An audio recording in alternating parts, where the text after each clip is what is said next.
اللهم صل على سيدنا محمد. نحمده ونصلي على رسوله الكريم. اما بعد وقد قال الله تبارك وتعالى في القرآن المجيد: اعوذ باللہ من الشیطان الرجیم، بسم اللہ الرحمن الرحیم،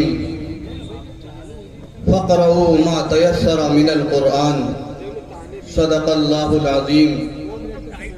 وقال النبی صلی اللہ علیہ وسلم: ان اللہ یرفع بهذا الكتاب اقواما ويضع به آخرین، او کما قال صلی اللہ علیہ وسلم. میرے محترم، حدیث شریف میں آتا ہے جو کوئی کام نیک کام ہو، اگر وہ اللہ کے نام سے نہ شروع کیا جائے تو وہ ادھورا رہ جاتا ہے.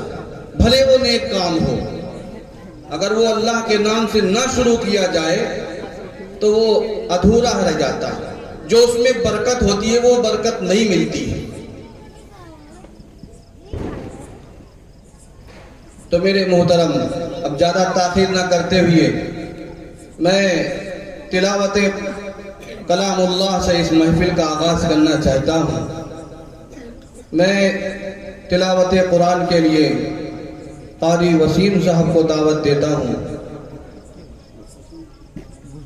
کہ وہ آئیں اور تلاوت قرآن سے ہم سامعین کے قلوب کو منور فرمائیں. شرک کتنی وابستہ ہے، کتنی تسکین ہے وابستہ تیرے نام کے ساتھ، کتنی تسکین ہے وابستہ تیرے نام کے ساتھ. نیند کاٹوں پہ بھی آ جاتی ہے آرام کے ساتھ. میرے محترم، آپ قرآن کو دل کی گہرائیوں سے سنیے، اپنے دل میں اتارنے کی کوشش کیجیے.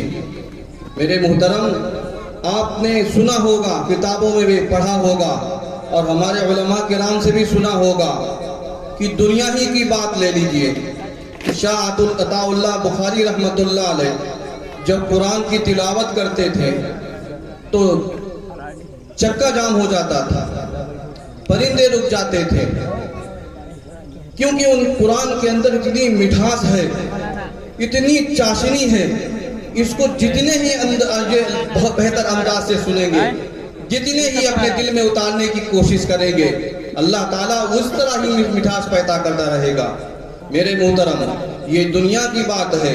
دنیا میں اگر قرآن کا ہم پھیلاتے رہے، اس کو محبت کی نگاہ سے دیکھتے رہے، اس کو عظمت کی نگاہ سے دیکھتے رہے تو اللہ تعالیٰ یہاں انعام تو دے گا ہی. ہم نے آپ کے سامنے ایک حدیث پڑھی کہ اللہ تبارک و تعالیٰ جو شخص قرآن کی عزت کرتا ہے، قرآن کو احترام سے دیکھتا ہے اور اس کا جو ہے ہر طریقے سے اس کی عزت کرتا ہے تو اللہ تبارک و تعالیٰ اس کو اس زمین سے اٹھا کر آسمان تک لے جاتا ہے. کیوں؟ قرآن کی برکت سے اللہ تبارک و تعالیٰ اس کو اتنا بلندی عطا فرماتا ہے کہ قرآن کی عظمت کی وجہ سے.